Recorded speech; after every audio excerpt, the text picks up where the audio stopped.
Shalom. El martes próximo, Yud Aleph, Mar Heshvan, tenemos el Yortzeit de Rachel Imeinu, nuestra matriarca Rachel. Vamos a empezar hablando de cómo llegamos a Kever Rachel en nuestra historia moderna, antes de hablar de Rachel en sí. En el año 1967, Israel tuvo una de sus guerras más importantes. Fue la guerra de los... ¿Cuál? La guerra de los 6 días. En ese momento, para entender un poco el mapa, Jerusalén, la mitad de Jerusalén estaba en manos de los jordanos. Para que se den una idea, cuando ustedes van por la calle Yafo y llegan a la municipalidad, hay una calle ancha que se cruza para ir a la ciudad vieja, se llama Atzanjanim, los paracaidistas, o de ¿cómo se dice en inglés? Paratrompes, una cosa así. ¿Qué significa los paracaidistas? Esa era la frontera entre Israel y Jordania antes de la guerra de los 6 días. Esa era la frontera. Ahí había un alambrado de púa. Van a ver, ¿no? Ya vas a ver. Van a ver que en todas las casas viejas que están sobre esa avenida van a haber agujeros de balas. ¿Sí? Era la frontera entre Israel y Jordania. Toda la ciudad vieja estaba en manos de los jordanos, incluido el Kotel. Israel en la guerra, primera cosa que logra hacer es liberar el Kotel a Maraví, el muro de los lamentos. Desde el año 1948 no teníamos acceso al Kotel, 19 años estuvimos sin Kotel. También cuando lo teníamos, los árabes eran los que dominaban Jerusalén, entonces no es que teníamos mucho.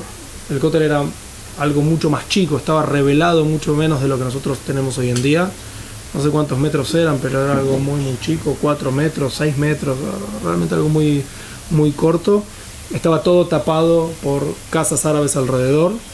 Sí, ellos utilizaban el Kotel como dos cosas. Una, como paredes para las casas de ellos. 2, baño público y basurero. Eso era el Kotel. ¿Bien? Para entender un poco quiénes son ellos y quiénes somos nosotros, en el momento que Israel libera Jerusalén en el año 67, lo primero que dice es: cada una de las religiones puede profesar su culto acá.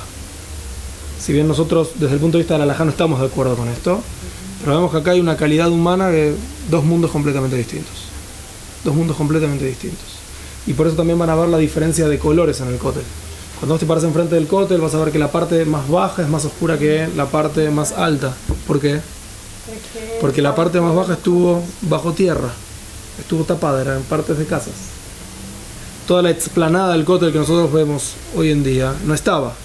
Israel fue limpiando para que nosotros tengamos dónde llegar y dónde rezar. Gracias por el agua.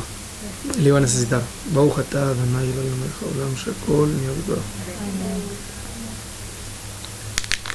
Israel, en la guerra de los 6 días, no tenía pensado que iba a liberar Jerusalén. No era parte de los planes. No había mapas. Israel primero gana la guerra con Egipto en el sur, después en el norte con Siria, y vemos una oportunidad histórica única de llegar a tener nuevamente nuestra capital, Jerusalén. Entonces Israel manda a los paracaidistas, llegan a la ciudad vieja sin un mapa de dónde está el Kotel. Entendamos. No hay mapas. No estamos hablando de época de satélites y que ves todo desde arriba. No hay Google Maps y no hay mapas. Hay grabaciones de los soldados yendo por las calles de la ciudad vieja. ¿Se perdieron alguna vez en la ciudad vieja? Sí. Yo vivía dentro de la ciudad vieja 2 años. 4 años estudié dentro de la ciudad vieja. Y me la conozco bastante bien. Pero en mis primeras semanas ahí tenía que ir de la yeshiva a la primía, al lugar donde dormíamos. Eran 100 metros nada más. No lograba llegar. No era, siempre me perdía por un camino distinto. Y no es que tengo mala orientación. Es muy difícil, y más en lo que era hace unos 50, 60 años atrás. Era mucho más difícil todavía. Se escuchan grabaciones, las pueden bajar de la web. Se escuchan a los soldados caminando por las calles, corriendo por las calles de la ciudad vieja de Jerusalén, preguntándole a los árabes, Eifa Kotel, Eifa Kotel. Queremos llegar al Kotel, ¿cómo llegamos? A mí me pasa al revés. Desde que llegué, la ciudad vieja lo domino. Y a veces cuando las cosas que no conocía... Porque se parece a Paraguay, debe quizás. ser ahí. No, de verdad, me pasa todo lo contrario. A los soldados no les pasó esto. Escuchen la oración, Eifa Kotel, Eifa Kotel. ¿Dónde está el Kotel? ¿Dónde está el Kotel? Ahora, uno de los primeros en llegar a la puerta de los leones, puerta por la cual el ejército de Israel va a entrar a la ciudad vieja de Jerusalén. Jerusalén tiene ¿cuántas puertas? 7 puertas, más una octava que está sellada. La tradición es que por ahí va Shar Rahamim, por ahí va a entrar el Mashiach. Una de las puertas se llama Shar Arayot, que significa la puerta de los leones. Llega el ejército a la puerta de los leones y están dispuestos ya a entrar a la ciudad vieja. Entre las personas que llegan ahí, uno de los primeros en llegar es el Rab Shlomo Goren. El Rab Shlomo Goren, esta es su biografía, cuando tengan hebreo suficiente, lo recomiendo. Fue el primer gran rabino del ejército de Israel. Todavía en Israel él tiene el gran rabino del Estado de Israel y tiene el gran rabino del ejército de Israel. Él después de, creo que unos 20 años, una cosa así, de ser gran rabino del ejército, se transformó en el gran rabino de Israel. Pero en este momento era el gran rabino del ejército de Israel. Él llega a la puerta de los leones y empieza a caminar en dirección hacia adentro de la ciudad vieja. Los soldados, él ya tiene 50 y pico de años, 60 años. Los soldados le dicen, Rab, póngase de un costado, es peligroso. Él les dice, yo tengo el rango más alto acá, nadie me va a decir lo que hacer. Y empieza a caminar, empieza a caminar, empieza a caminar. Balas por acá, balas por allá. Todos los soldados tú. Él caminando por el medio de la calle, yendo hacia el Kotel. Interesante, hay una yeshiva que queda al lado de la Universidad Hebrea de Jerusalén, que para Yom Jerusalén hacen el recorrido que hicieron los soldados en la guerra del 67. Vos empezás caminando desde el lado de la universidad y bajan todo por un medio de un pueblo árabe, llegan a la puerta de los leones y de ahí se llegan en la hora de Batiquín a el Kotel para hacer tefila. Es una experiencia que es lo más. Recomiendo para el próximo Yom Jerusalén. El Rab Goren llega al Kotel Amaraví después de 19 años que ningún judío logra llegar a él. Toca el shofar. Los soldados no religiosos empiezan a llorar, a abrazarse a las piedras. El Rab Goren dice, veíamos, escuchen, manos que salían de las piedras y nos abrazaban. ¿Escuchan? No estaba loco. Veíamos manos que salían de las piedras y nos abrazaban. El Rab Goren hace tefilá por los heridos, por los soldados heridos, hace tefilá por los soldados en general, toca el shofar, la famosa foto del Rab Goren tocando el shofar por primera vez después de 19 años en el Kotel Amaraví. Hacen tfilat minjá y el Rab Goren mientras tanto hace otra cosa más. Él manda un ship del ejército a que vaya a traer a 3 grandes sabios a el Kotel. Estos 3 grandes sabios son su suegro, el Rab Nazir, que es uno de los grandes alumnos del Rab Kook, fue quien hizo la arijá, fue quien sacó a la impresión muchos de los libros del Rab Kook, al Rab Tzvi Yehuda Kook, hijo del Rab Kook, y al Rab Ariel Levin. Mandó a traer a los 3, el Rab Ariel Levin, el gran sabio, el gran justo, el tzadik de Jerusalén. Cuando llega el ship a buscar al Rab Ariel Levin, y el Rab se está por subir, un vecino lo ve y le dice, ¿a dónde vas? Y vinieron a buscar para ir al Kotel. Y entonces el vecino le dice, quiero ir yo también. Para que entiendan, el Rab Ariel Levin por el Kotel era algo que le dice el vecino, quiero yo también. Uno de los soldados les dice, no hay más lugar. El Rab Ariel les dice, bueno, yo me bajo, que suba él. Y al final lo agarraron y se lo llevan. Pero entendamos qué es un tzadik. El Rab Goren termina sus tfilot en el Kotel, la guerra no terminó. El Rab tenía a cargo uno de los grandes, de los trabajos más difíciles y más duros, que era el reconocimiento de los soldados muertos, reconocer quién era cada uno y llevarlo a la tumba como corresponde. De ahí, entonces él va a Herzl, acá cerquita, hace los entierros que tiene que hacer en el momento que tiene que hacerlos, y él escucha que el ejército está ahora avanzando hacia Kever Rachel, y que después de ahí la idea es llegar a Hebrón. Él dice: el sueño de mi vida, ser el primero en llegar a Hebrón. Él explica por qué, no importa. El sueño de mi vida, ser el primero en llegar a Hebrón, es el sueño de mi vida. Ahora bien, el Rab Goren llega hasta donde está el ejército. El ejército está a un paso de llegar a Kever Rachel. No logran identificar dónde está la tumba de Rachel Imeinu, porque toda la construcción que los árabes habían hecho alrededor hacían las cosas complicadas. El Rab Goren ya había estado ahí una vez en forma ilegal, ¿sí? Y más o menos conocía el lugar. Quiero explicar qué es esa forma ilegal. No hay ilegal, un judío que está en Israel no hay ilegal. Rab Goren, cuando termina la guerra de independencia, ahora voy 19 años para adelante, cuando termina la guerra de independencia en el año 1949, muchos muertos que estaban en toda la zona de Judea y Samaria no fueron enterrados. En especial donde es Gush Etzion, hubo ahí muchas guerras, Kfar Etzion, muchas batallas, y muchos soldados quedaron ahí. Cuando termina la guerra de la independencia, Israel pide un permiso especial para ir a buscar los cuerpos, traerlos a Israel y darles entierro.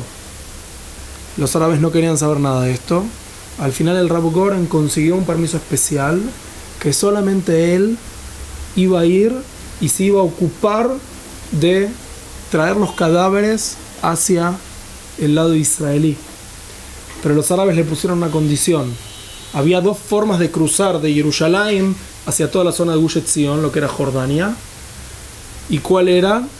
Una era una forma organizada a través de una ruta, y otra era pasando por el medio de la montaña, que era todo un campo minado. Al Rab Goren le dijeron: vos podés venir solamente, ¿por qué camino? Por el minado. El Rab Goren se pone en el lugar del cruce y dice: Hashem, ¿qué querés que te diga? Yo tengo una mitzvah que cumplir, haz lo que te parezca, yo los voy a traer para acá. El Rab Goren piensa y dice: en una piedra de montaña, no se puede poner una mina. Entonces él, con sus 60 años, empieza a saltar de piedra en piedra como un sapo para no tener que pisar. Una distancia, no me acuerdo cuánto era, pero no era corto.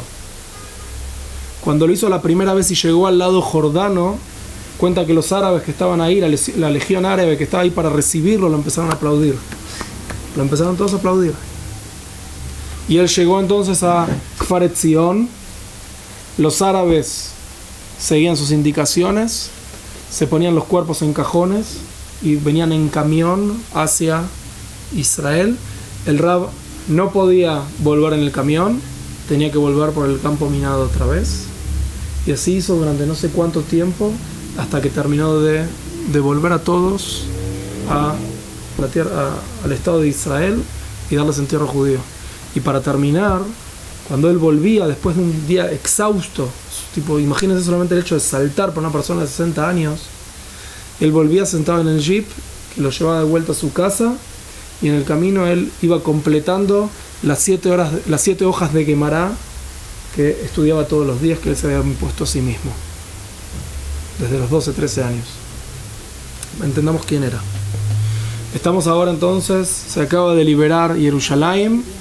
El Rab está yendo a Kever Rachel, llega a Kever Rachel, a la zona de Kever Rachel, empieza a caminar. Ya esa zona estaba en dominio israelí, el ejército ya estaba ahí afirmado. Reconoce una reja, son las 11 de la noche, y él dice el pasuk, dice: Koamar Hashem, Así dijo Dios, Kol Berraman Ishma, una voz alta se escuchó, Neí Bejí Tambrurim Rachel Mebakal Banea, el llanto de Rachel que llora por sus hijos, Meanali Nahem al Banea Kieneinu, y ella no quiere consolarse porque sus hijos no están. Así dice el profeta respecto a Rachel. Dice el Rav Goren, son las 11 de la noche, yo sé que el Zohar dice que Rachel va a reencontrarse con sus hijos en la medianoche. Así dice el Rav Goren. Llega una reja, trae que tiene una cadena alrededor, empieza junto una reja, reginia, algo para abrir. Además los presos y la ventanita que tiene. Ah, ok. Reja. ¿Cómo se dicen? Yo no sé de No importa. El ferro que es así para abajo. Ahí está. Fierros, una puerta de fierro que no pueden abrir. Portón. Tiene una cadena alrededor del portón, muy grande. El chofer del Rab viene con una pinza. El Rab y el chofer empiezan a... 11:45 de la noche logran romper la cadena. Abren la puerta y llegan al patio anterior a donde está la tumba. Hay un kiosco, el kiosco es de un árabe, que obviamente que no está en ese momento ahí. Y empiezan a buscar, habían edificios, construcciones, casas alrededor, hasta que encuentran una puerta de metal muy muy ancha, que tenía un agujero para poner una llave de 25 centímetros. El Rab mira la puerta y le dice, ¿a vos cómo te abro? No tienen forma de abrirla. 12 menos 10, el Rab sale a pensar de qué manera puede abrir esta puerta. De repente escucha un ruido de metal al lado suyo. Mira al lado, la llave. El árabe, cuidador de todo ese lugar, que era el dueño del kiosco, cuando vio que llegó el ejército, dijo que no me rompan el kiosco, que se porten bien conmigo, entregó la llave. El Rav Goren pone la llave, abre el portón, llega a la tumba de Rachel a las 12 en punto de la noche. Pone su mano en la tumba y le dice así, empieza con el pasuk. Ko amar Hashem meniko lech mi veji beinaich mi dima. Así dijo Dios, en la continuación de los psukim anteriores que dijimos, evita el llanto y el llanto de tus ojos y tus ojos de lágrimas. Kiyesh sahar le peulatech, porque todo lo que hiciste tiene premio. Neum Hashem, dijo Dios, beshavu meretz oyev, y volverán de la tierra de tus enemigos, de la diáspora. Beyesh tikva lacharitech, y hay una esperanza a lo que viene. Neum Hashem, dijo Dios, beshavu banim likulam, y volvieron los hijos a su límite, volvieron los hijos a su frontera. Seguí y dije, dice el Rav Goren, el ejército de defensa de Israel acaba de liberar el lugar y va a liberar toda la tierra de Israel. Toqué el shofar al lado de la tumba, leí los psukim, la parashá que habla de la muerte de Rachel y cómo Jacob le construyó su tumba. Di capítulos de Teilim y de ahí se fue a Gush Etzion. Keber Rachel acaba de ser liberado. Mamá, volvimos. El Rav Goren llega a Gush Etzion a eso de la 1:30, 2 de la mañana. Al día siguiente van a ir a liberar la ciudad de Hebrón, la tumba del resto de los patriarcas, Maharat Machpelah. Como dije antes, el Rav Goren tiene un sueño, el sueño de su vida. Quiere llegar primero a Maharat Machpelah. A las 6 de la mañana, el Rav Goren ve que los tanques ya están listos para salir. Busca al comandante de todo el operativo, no lo encuentra y dice, este ya salió, quiere llegar primero. Él tenía un auto con su chofer y un jeep del ejército que lo acompañaba a todos lados. Le dice a su chofer, anda. Empiezan a viajar. Son unos 15 minutos de viaje más o menos. No sé en las circunstancias de antes, no sé cuánto tiempo era. Pasan a los tanques siguen andando, ven otro grupo militar del ejército de Israel, siguen andando, de repente el chofer le dice al Rav, somos los primeros acá, no hay nadie más. Se esperaban una guerra, Hebrón son lo peor, se esperaban que iba a ser una batalla por Hebrón terrible. El Rav Goren le dice, seguí, derecho, seguí. Siguen andando solos, llegan a Hebrón solos y se encuentran que de todas las casas de Hebrón salen banderas blancas. La ciudad se entregó sin disparar un solo tiro. En una sola ventana ven la bandera de Jordania. El Rav Goren dice, para acá, voy a bajar la bandera. ¿Ustedes estuvieron en Hebrón alguna vez? ¿Vieron lo que es? ¿Sí? Cuando llegás solamente se empieza a parar la respiración. Si bien tenés ejércitos, tenés Hayalim por todo. Imagínate ahora que vos sos el Hayal y que no hay nadie más. ¿Está bien?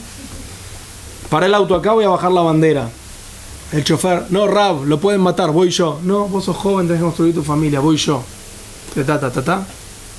Va el Rav Goren, se baja del auto. Está en un tercer piso la bandera. El chofer del jeep lo acompañó hasta el segundo piso. Llega al tercer piso, arranca la bandera por afuera, todo esto por afuera, arranca la bandera, les dice, había árabes adentro, Salam Aleikum, y se va. Agarra a un joven que ve por la calle, unos 17, 18 años, le dice, ¿dónde está la tumba de Abraham Avinu? La tumba de Abraham Avinu es como los árabes llaman Gemarat Machpelah. El joven le dice, no puedo salir, no nos dejan salir de la calle, si salgo no puedo volver. Le dice el Rav Goren, no te preocupes, yo me encargo de mi chofer, te traiga de vuelta. Bueno, lo llevan hasta Meharat Machpelah. Ahora entendamos una cosa, desde el año 700 aproximadamente, que no entra ningún judío a Meharat Machpelah. Los judíos tenían prohibida la entrada ya por los otomanos a Meharat Machpelah. Había, al lado de la Meharat Machpelah, cuando vayan van a ver, afuera hay un lugar donde ponen velas, había 7 escalones. Esos 7 escalones era el máximo lugar, el lugar más cercano que un judío podía llegar en Meharat Machpelah. Hagan la cuenta, más de 1000 años que un judío no puede entrar adentro. Llega el Rav Goren a la puerta, una puerta gigantesca, grita en árabe, denme las llaves. Le gritan del otro lado, no tenemos llaves. En árabe, no tienen llaves. Agarra su Uzi a la puerta no se mueve. Pasaron 3 horas sin que la puedan abrir hasta que llegó el primer jeep. El primer tanque, perdón. 3 horas solos ahí. Llega el tanque, cadena, boom, puerta abajo. Entra el Rav Goren a Meharat Machpelah después de más de 1000 años que un judío no entra ahí. Toca el shofar. Mamá, papá, el ejército de defensa de Israel los acaba de liberar. Esta es la historia. Así se liberó Hebrón. Así se liberó Meharat Machpelah. Así se liberó Kever Rachel. Pasan los años y un político israelí que hizo muchas cosas buenas por el Estado de Israel, pero hizo grandes atrocidades que estamos pagando hasta el día de hoy, que se llama Yitzhak Rabin, hace un programa de paz que lo único que nos trajo fueron desgracias. Oslo, 1991-92. En Oslo, en la partición de Oslo, en el programa de partición, había una parte de Judea y Samaria que iban a quedar en manos de Israel, otra parte que iba a quedar en como un acuerdo, como bajo control israelí-palestino juntos, o sea, en un ship iba a haber un soldado israelí y un terrorista palestino, y otra parte que iba a quedar 100% en control palestino. Por ejemplo, Shem quedó 100% en control palestino. ¿Qué pasa con Kever Rachel? Kever Rachel, Rabin quería dejarlo en control palestino. Es muy interesante que Rabin fue asesinado Yudalef Marjeshvan, el día de la muerte de Rachel. Fue el día que él fue asesinado. ¿Yudalef qué? Marjeshvan, es la fecha. La fecha en la cual fue asesinado. Por un judío. Fue asesinado por un judío. Sí. El mismo día del fallecimiento de Rachel Imeinu, según la tradición judía. ¿Y ahora qué pasa? Rabin quiere entregar la tumba de Rachel a los palestinos. Viene un político de la derecha israelí, se llama el Rab Hanan Porat, alumno de la yeshiva de Merkaz de Rav, alumno del Rab Tzvi Daku, que hizo muchísimo. Él falleció hace 2 años, si no me equivoco. Hanan Porat murió de cáncer hace más o menos 2 años, si no me equivoco, quizás un poquito más. Y él viene con mapas, el Haber Knesset es diputado, viene con mapas a explicarle a Rabin en forma práctica, no ideológica ni mucho menos, cómo se puede hacer para que Kever Rachel siga estando en manos del Estado de Israel y que no haya complicaciones con todo el programa que Rabin quiere hacer. Cuando Hanan Porat está por entrar a la oficina de Rabin, se encuentra con otro diputado. El diputado este se llama Menachem Porush o algo así. Menachem Porush le pregunta a Hanan Porat: ¿a dónde vas? Y voy a hablar con Rabin para intentar que la tumba de Rachel quede en nuestras manos. Porush le dice: ¿te puedo acompañar? Hanan Porat le dice: sí, no hay problema, vení. Rabin los recibe a los dos. Hanan Porat abre los mapas, muestra todo y le dice: mira, podemos construir de esta manera una ruta acá, una ruta allá, no hace falta entregar Kever Rachel. Y le dice Hanan Porat: ¿vos acaso entregarías la tumba de Herzl? ¿Entregarías la tumba de Ben Gurión? ¿Cómo vas a entregar la tumba de Rachel? Rabin un poco empezó a dudar, y en ese momento se para Menachem Porush, lo agarra a Rabin, primer ministro de Israel, del saco y empieza a moverlo y empieza a llorar y le dice así, quiero leerles las palabras porque le dice así: Reb Yitzhak, él es Rab Porush, no sé si falleció o no, Ashkenazi, tiene acentuaciones como en Yiddish cuando habla. Dice: Reb Yitzhak, le dice a Rabin, ahora hizo mame Rachel, es mamá Rachel. Y lloraba. Y lo movía Rabin, primer ministro de Israel, de un lado para el otro. No violento, no para pegarle.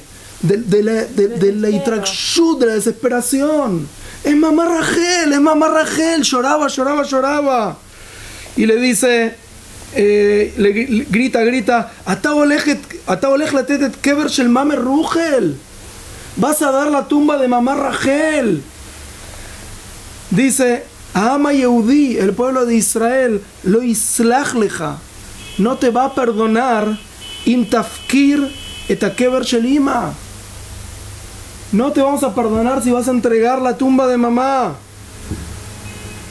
Y entonces Rabin le dice: tranquilízate, te vas a desmayar acá, en mis manos.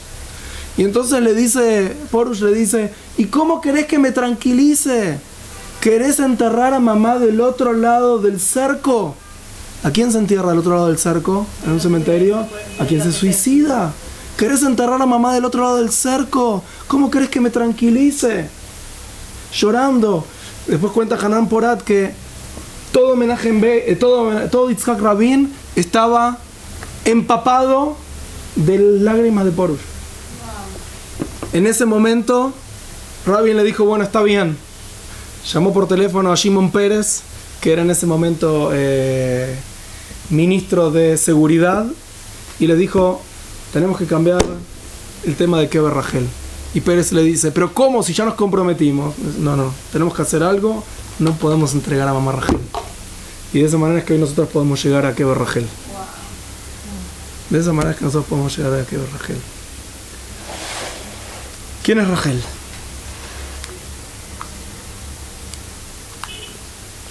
Hay 2 tipos de personas. Hay 2 tipos de rezos. Hay 2 tipos de actitudes en la vida. Las 2 son necesarias y las 2 se complementan. Existe el concepto de prat y el concepto de klal. Existe el concepto de lo individual y el concepto de lo colectivo. Lea, nuestra matriarca Lea, representa el concepto de lo particular. El rezo por lo particular, por lo que yo necesito.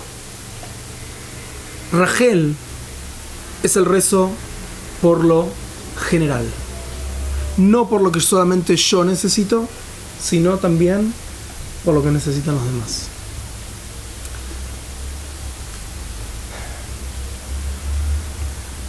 Cuando nosotros nos encontramos con Lea, encontramos que Lea tiene, cuenta la Torá, sus ojos. ¿Cómo están sus ojos? Enea Keot. ¿Cómo son los ojos de Lea? La Torá nos la describe como una persona que ¿qué? ¿Que qué? Llenos de lágrimas, sus ojos como apagados. ¿Por qué dicen nuestros sabios? Porque ella no se quería casar con Esaf. Nosotros vamos a encontrar en Lea una persona que reza por ella y su tfilá le es respondida. Lea quiere tener hijos, le pide a Hashem tener hijos. ¿Y qué tiene? Hijos. Ella aparentemente no tiene problema en lo que ella necesita, venir y pedirlo y que Hashem se lo responda. Por otro lado, Rachel es lo contrario. Pasa con ella lo contrario. Ella reza y en realidad no vemos que tenga una respuesta.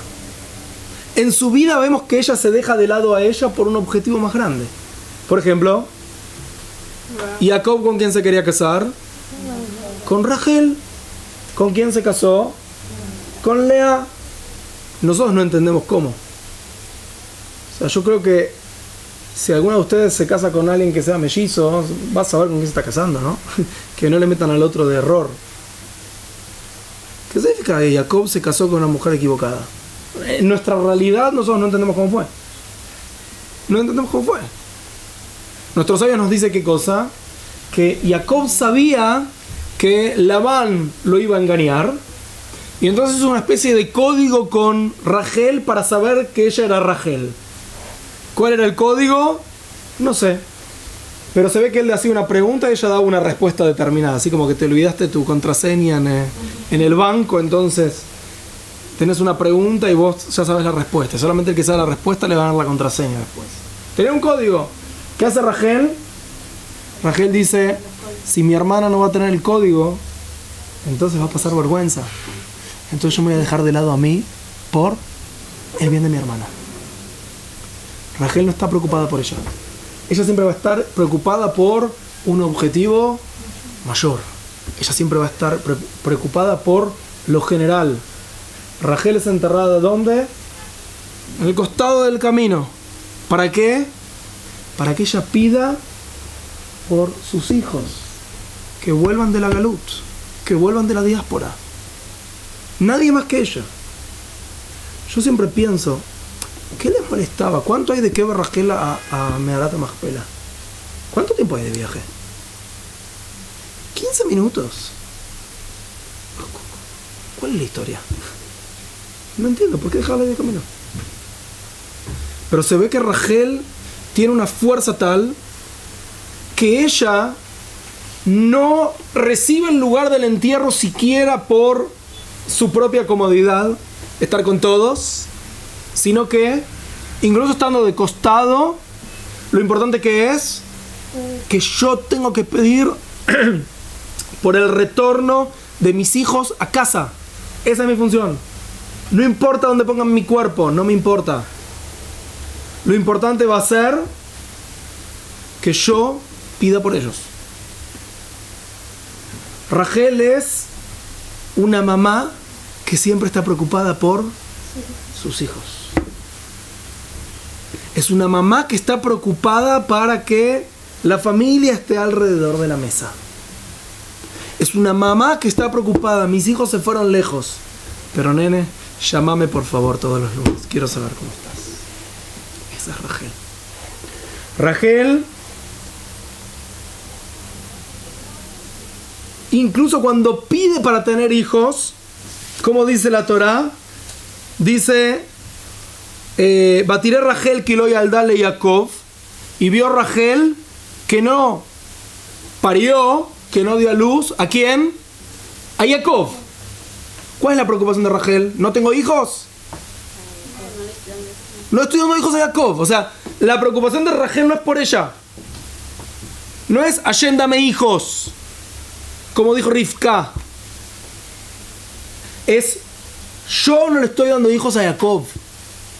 Jacob tiene que construir el pueblo de Israel.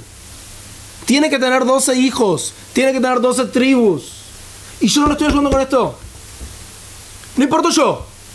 Lo que importa que es su pensamiento por el grupo, por el todo, por el clan. Acá tiene que haber un pueblo de Israel. Y yo rezo por ellos, no estoy pidiendo por mí. Rezo por Jacob, no estoy pidiendo por mí. Y entonces, ¿qué hace Rachel? Pide o le da a su sirvienta Bilá a Jacob. Y entonces, ¿qué dice? Dice que ella va a tener hijos, ¿dónde?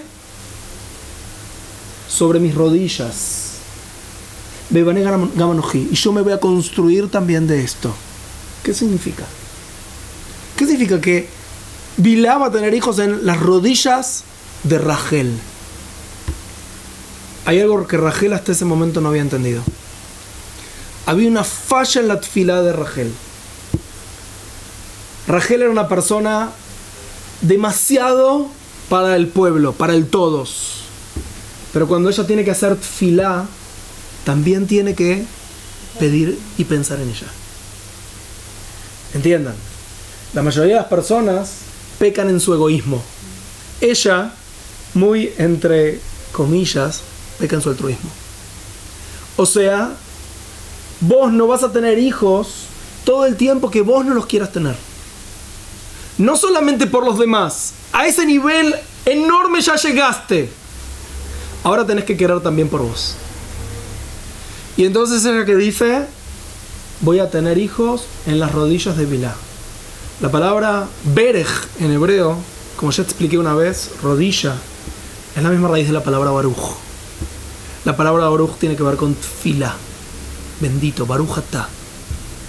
Rachel entiende que cuando ella va a tener hijos, cuando ella logre rezar por ella tener hijos, también por ella. Y entonces, ¿qué hace? Dice, bueno, ahora me voy a construir. ¿De qué te vas a construir? De tu dolor. Ahora Bilá, tu sirvienta, va a tener un hijo.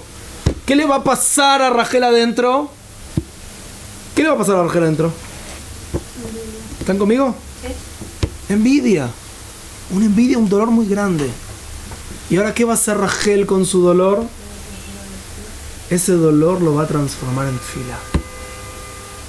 Ese dolor Rachel lo va a transformar en tefilá. Ella va a tomar algo bajo que es la envidia, porque es una tzadeket y puede hacerlo, y lo va a subir y lo va a transformar en tefilá. Y entonces ella va a recibir respuesta a su tefilá. ¿Cómo se dice dolor en hebreo?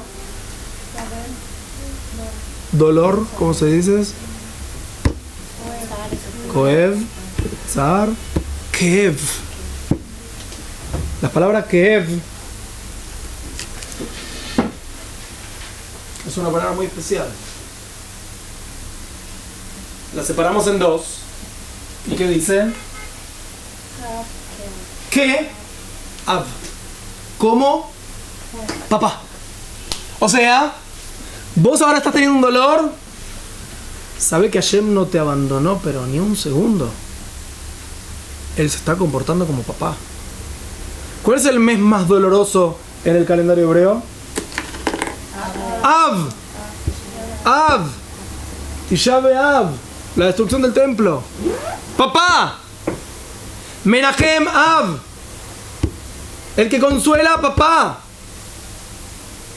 Rachel logra llegar en su dolor a una unión, a un itgalut, a una revelación que Hashem se está comportando con ella como más papá no se puede.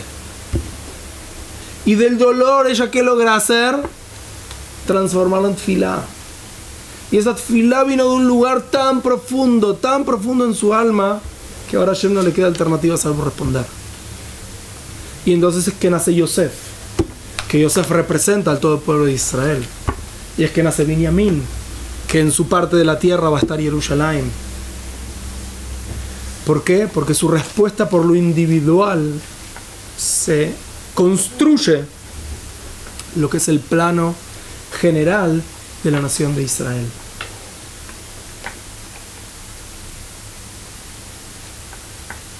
Dicen nuestros sabios que no hay tefilá shechozeret reika. No hay una tefilá que Hashem no responda.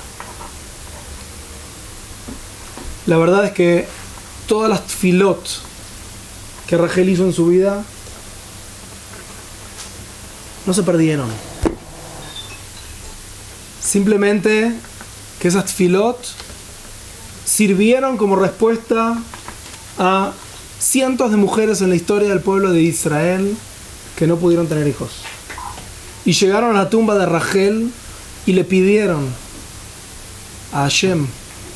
Esto es una cosa muy importante. Nosotros en la tumba no le pedimos a nadie, salvo a Hashem, en el mérito de la persona que está enterrada acá. Estoy en el Kever y le pido a Dios en mérito de la persona que está enterrada acá. Hashem, así como Rachel no tuvo hijos, y yo tampoco tengo, Hashem, dame. En mérito de esta tzadiká, en mérito de sus tfilot, que uno mis tfilot a las de ella, dame, por favor. El rezo no es a una persona, no es un sabio, no es un profeta, no es un justo, no es una... El rezo siempre es a Dios y no a otro lado. Sí. Nosotros, cuando pedimos el mérito de alguien, ¿Cuándo? Pedimos por el sefut de alguien, le sacamos sus méritos. Vos no le sacás nada a nadie, no te preocupes. Tenemos que entender entonces de Rachel que la importancia de convertirnos en personas un poco más generales, un poco más preocupadas por el bien del pueblo de Israel como un todo, no tan preocupadas por la chiquita de yo y yo. Entender que la palabra kever también son las letras de la palabra karov, que es cerca. Entonces que en estos momentos ustedes van a hacer tefilá en Kever Rachel, el Yortzeit de los días antes, pero el tiempo del Yortzeit de Rachel Imeinu. Es un tiempo que tiene mucha fuerza, es un tiempo que hay una cercanía muy grande. Besat Hashem, que en mérito de mamá Rachel, que siempre está preocupada por nosotros, todo el pueblo de Israel vuelva a la tierra de Israel. Que cada uno reciba respuesta de Dios, de cada una de sus necesidades. Y no nos olvidemos en nuestros rezos del pueblo judío. No nos quedemos solamente en lo que nosotros necesitamos. Que tengan Shabbat Shalom, Umevorah.